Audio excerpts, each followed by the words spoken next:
Hello, and welcome to Distant Echoes, New Mexico episode 16, Acoma Massacre. Last time we covered the rocky start of the Oñate Entrada. We followed them on their march north from Santa Barbara to where they planned to build their capital city of San Francisco, near the modern pueblo of Oñate. We left off with the main expedition's arrival on August 18, 1598. On August 20th, that earlier dissension that Oñate had managed to quell during their march across the Jornada del Muerto resurfaced. Approximately one-third of his men would mutiny. According to Oñate, the men wanted to desert and take a bunch of slaves back to New Spain. He claimed that it was because the men had not found riches quickly enough. Mark Simmons, in his biography of Oñate, The Last Conquistador, Juan de Oñate and the Settling of the Far Southwest, also adds that it is possible that either these men had always planned to turn the expedition into a slave raid, or had been planted by Oñate's rivals to tank the expedition. Regardless of their reasons, Oñate tried to have the three ringleaders of the mutiny killed, but again he would relent and show mercy. By the next day he had sorted the whole thing. To distract the men,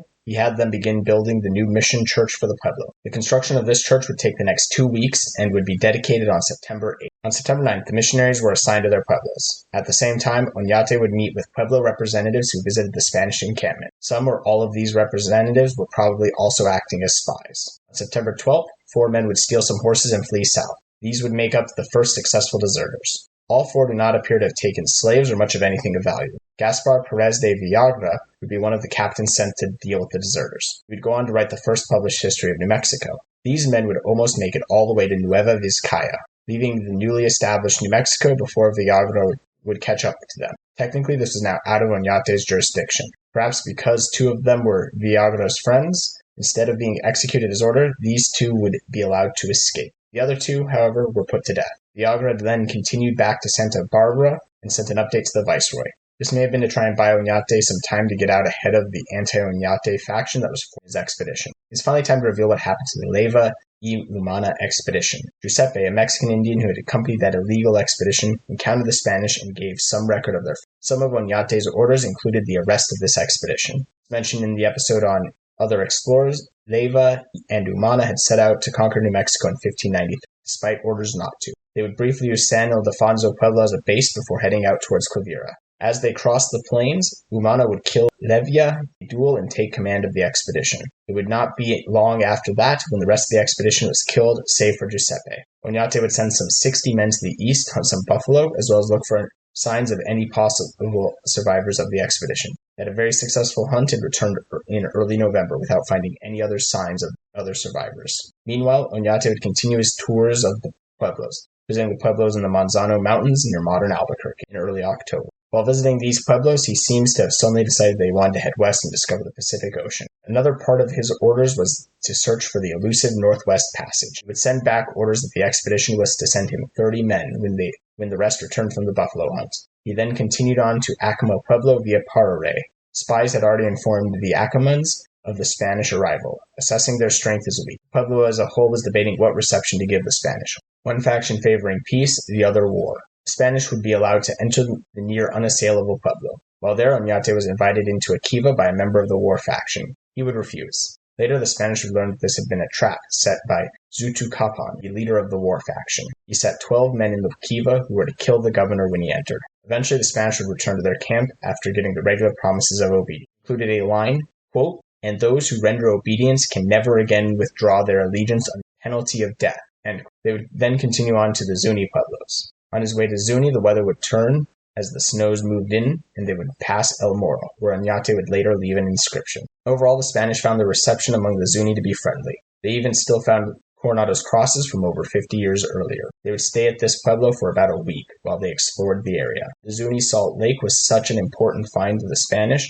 that they deemed it worthy of an official report. Also, during their stay, some men would be sent back to find some lost horses. They'd also find Villagra in serious condition. Villagra had been traveling alone to bring Oñate news. He had found a poor reception at Acoma, but it had continued on after the governor anyway. Once the snow had started to fall, his horse fell into a trap and was killed. Worried that the Acomas were coming to kill him, Villagra would leave his arquebus, armor, and shield behind. He would write, quote, "To avoid being tracked, I put my shoes on backwards so that the heels faced the front. Fortunately for me, the barbarians did not return while I was making these preparations." And he also had a dog with him. Unless he carried this dog, this trick likely did little for him. Before meeting the men who saved him, he would be forced to eat this dog. For the next 4 days, he had a hungry, cold march to the west, trying his best to remain concealed until he met the men that had been sent to find the horses. Oñate had failed to recognize the danger the Acomas posed, instead heading off to see the Hopi Pueblos, leaving in early November, the same day that the buffalo hunters returned to Okeowinge. At the Hopi Pueblos, he would follow up on the possible mines Espejo had found, sending 9 men to scout it out while he returned to Zuni. These 9 men would continue on to a group the Spanish called the Cruzado, who may have been the Yavapi. These people would show the Spanish the aforementioned mines. Some of these men would find silver and begin staking claims. Without the rest of the men he thought he'd need to reach the sea and winter properly setting in, Oñate decided it was finally time to return to Okeowinge. They would leave on December 12th, one day after the scouts to the mine returned. That night they would camp at El Moro. Here, the bad news would be delivered. The Acomas had ambushed the 30 men sent to join Oñate and killed 10 or 11 of them. Many more were injured. Among the dead was one of the Zaldivars. Juan de Zaldivar, one of Oñate's nephews, was dead. The story, according to the Spanish, went like this. Juan de Zaldivar had stopped in to trade at Acoma. He offered to trade hatchets for flour. Unbeknownst to the Spanish, the war faction had completely taken control of the pueblo. They told them it would take several days to make all the flour, and so the Spanish made camp nearby to wait. On the appointed day, a detachment of men was sent up to the top of the Panol the pueblo was situated on to complete the trade. The remainder of the men stayed below to guard the horses and break camp. Once in the pueblo, Zaldivar broke up his men to go about with the collections. Once the men were divided, they were set upon and killed. At least 2 Spaniards would jump from the mesa, one of which would actually survive. One servant from the detachment would manage to survive and inform the rest of the men about what had happened. The survivors would quickly return to the camp, and they broke into 2 parties. One went west to inform Oñate, the others informed the priests, and then returned to Okeowinge. I'm more partial to believing that the Spanish had demanded food that the pueblos needed for the winter. As New Mexican pueblos always survived on the edge of the knife, it was not that far of a stretch to believe that they did not have food to spare, even if trade goods were offered. Oñate would have a cross fashioned for his nephew and grieved in front of it throughout the night. The next day, when it was time to plan, he would gather his men to rally them for the fight ahead. Following speech, quote, Men, heaven knows my heart bleeds at the loss of our valiant comrades. The deaths of the Masaya de Campo and his companions, we have suffered an irreparable loss. They cannot be replaced, for they had no equals. We have heard how nobly they died in the service of their God and of their king. Their work is done. It is essential now that our labor should continue. I know of no one present who is not worthy of the name of a true soldier of Christ. We have heard from eyewitnesses who came to us, grievously wounded in body and soul. The terrible fate our comrades met.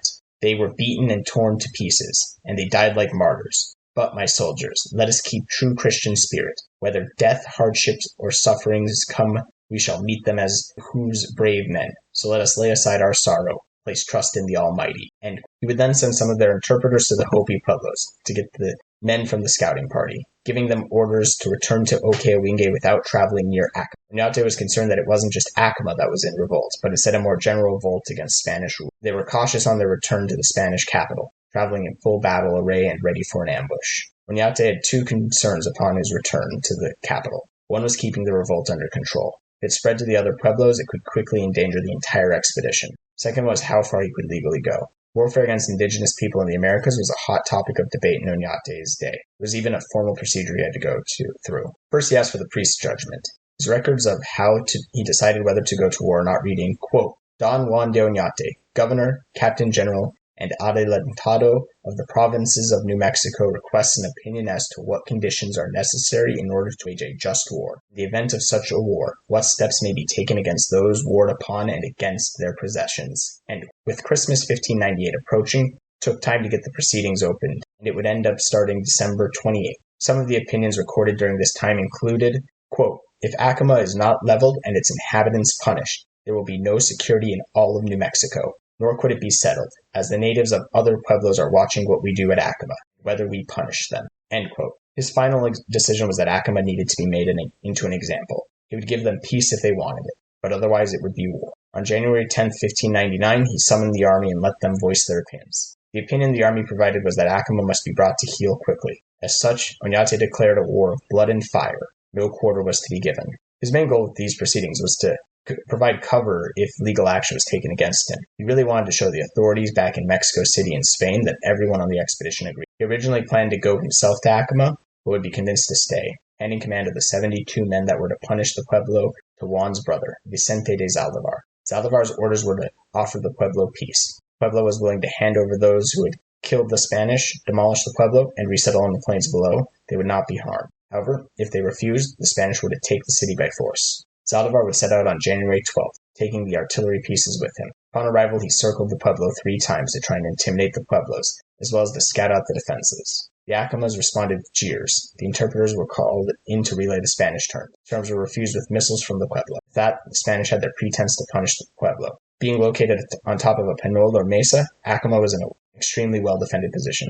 I've included some links to pictures on the website and in the show notes. The next day, Vicente informed the pueblo that he was going to attack head-on. Of course, this was really a distraction. At 3 o'clock, he would attack the pueblo's main stairway. Meanwhile, 11 men that had been concealed behind the pueblo's location would climb the penol, establishing a foothold. The pueblo discovered these men and tried to repel them from the foothold. The Spanish were able to hold the area into the night. The next day, they brought more men up to this foothold. There was a gap that divided the penol, and the men placed a board across it.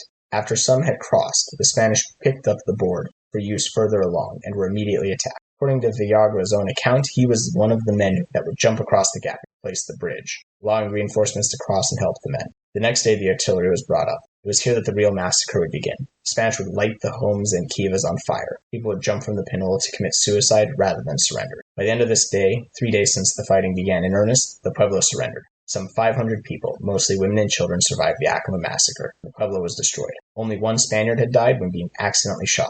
While Zaldivar was busy laying waste to Acoma Pueblo, Oñate had other troubles. People of Oquewingue would inform him that other nearby pueblos were also planning to rise and revolt. The Spanish would fortify their capital, the women even standing guard on the rooftops at that night, but nothing would happen. The Spanish would claim that their preparations had caused these new rebels to throw in the towel. At this point, Oñate hurried to meet his nephew. He had already decided to put the pueblo up to trial. Quehua Pueblo, historically known as Santo Domingo, was chosen as the location for the trial. This could have been because of its central location. On February 9th, Vicente de Zaldivar would arrive with the prisoners. Captain Alonso Gomez Montesinos was appointed as defense attorney, along with Tomas. The people of the pueblo gave different reasons for the attack that had killed Juan de Zaldivar and why they should have mercy. For the attack, some claimed that they had not been present when the attack happened. Others claimed that they had wanted to surrender but had been stopped. As for why Oñate should show mercy, the claim was made that they did not understand Spanish law, specifically the portion they agreed to. I pointed out this section earlier, but I'll repeat it here. The Pueblo of Acoma had agreed to the section reading, quote, "Those who render obedience can never again withdraw their allegiance on penalty of death." And trial would last 3 days, Oñate's final sentence being men over the age of 25 to have 1 foot cut off and condemned to 20 years of personal service. Males 12 to 25 years old condemned to 20 years of personal service. Women over 12 years of age condemned to 20 years of personal servitude. 2 Hopi that were also captured at Acoma to have their right hand cut off and to be set free to take home news of their punishment. Children under 12, whom Oñate ruled free of guilt, to be handed over to Father Martinez and Zaldivar for Christian. According to Villagra, he would escort some 60 of the girls to Mexico City for parceling out among the events there. This servitude was more of a 20-year save contract. The mutilations were to be carried out at nearby pueblos. The rest were herded back to the capital and parceled out among the colonists. According to Mark Simmons, over the next 2 years, most of those sentenced to servitude had escaped, returned to rebuild Acoma. According to John Kessel, in his work, Pueblos, Spaniards, and the Kingdom of New Mexico, the punishment may not have been fully carried out. He includes the following notes about some of the problems he found with the sentencing and the popular narrative around the event. Quote, "Dismemberment, a barbaric penalty routinely imposed by civilized Europeans, questionably struck fear into those who viewed the result. So too did the mere threat of it. Following the Spanish victory at Acoma, certainly a signal deterrent. Why would Oñate not have acted upon the advice he gave Vicente de Zaldivar to demonstrate royal clemency and show mercy? After all, a slave with only 1 foot was of little value. Trial record does, however, contain a methodical note that the sentence was executed in Santo Domingo and other pueblos, quote, where the Indians whose hands and feet were to be cut off were punished on different days. But just how was this intentionally harsh sentence actually carried out? In what way were these prisoners punished? There are no further details." End quote. Kessel would also note the following in the same text about lack of evidence. Quote, "Another brief mention in the documents is ambiguous. Its author, 25-year-old Ginés de Herrera Horta, arrived in the colony late in 1600 with viceregal orders to investigate Oñate's administration. The governor would have none of it, refusing to honor the viceroy's commission to Herrera. Hence, after listening in secret to the anti-Oñate vitriol of happy friars and colonists, the investigator left New Mexico in March 1600, having stayed only 3 or 4 months. Back in Mexico City, Herrera charged that Oñate had grossly mismanaged the colony. In his critical account of the Acoma battle and trial, He affirmed that Acoma men and women over 18 or 19 were serving 20-year terms as slaves. Quote, others were maimed by having their feet cut off. Then, without clarifying which category, Herrera claimed that he, quote, saw some of them at the said camp. He was told that most of the slaves had run away. They had tried to re-establish a pueblo, a remarkable project for one-footed men, end quote. One of Oñate's men, Captain Luis de Gasco Velasco, an Oñate partisan, would write in 1601, quote, 24 Indians had their feet cut off as punishment. All those more than 20 of age were taken as slaves. Those younger were put under surveillance for 20 years. I assure your lordship that it was pitiful. And both of these men had reason to defame Oñate. Would they not overblow the actual extent of the maimings? Kessler uses this to suggest that the maimings may not have ever happened. I'm not willing to go that far. It does not seem unreasonable to me that some select number of the captured slaves were maimed, while the rest were spared this fate. Oñate was still concerned that the situation could turn south. As a result, he would write the viceroy in March, exaggerating the wealth to be had in New Mexico, bid to get reinforcements. Sometime during all of this, he also moved the capital from Oquewingue to San Gabriel, never mentioning this to the viceroy or the king. The reason for the move appears to have been difficulty in getting construction of San Francisco started. He negotiated some kind of deal with the residents of San Gabriel to have them vacate. Most of those displaced from San Gabriel would move to Oquewingue. In San Gabriel, he had also established the Cabildo, or town council, the most basic form of civil government in the Spanish Empire. This Cabildo would move with the capital to Santa Fe, and would eventually become known as the state legislature, popularly as the Roundhouse. This is one of the oldest forms of government in what would become the United States, predated only by Florida's Cabildo of San Agustin in 1571, Puerto Rico's in 1497. It predates the establishment of the Virginia House of Burgesses, which was established in 1619 by about 20 years. The new capital and some basic government will leave Oñate again. If you enjoyed the show, please share it with your friends. Leave a review on your podcast app of choice if it lets you. Since I'm a Luddite and don't use social media, word of mouth and reviews are the only way the show spreads. We have a website located at engineeringfire.org. That's spelled engineeringfire.org, where I have a link in the header for podcast resources, including pictures, companion posts, my bibliography, and the transcripts of each show. We have an email you can submit comments and questions to at michael@engineeringfire.org. The intro music is Desperados by Frank Schroeder and sourced from filmmusic.io. The outro music is NeoWestern from Kevin McLeod of Incompetech. Links to all things mentioned are present in the show notes and at the website. And thank you all so much for listening, and I will see you in the next episode.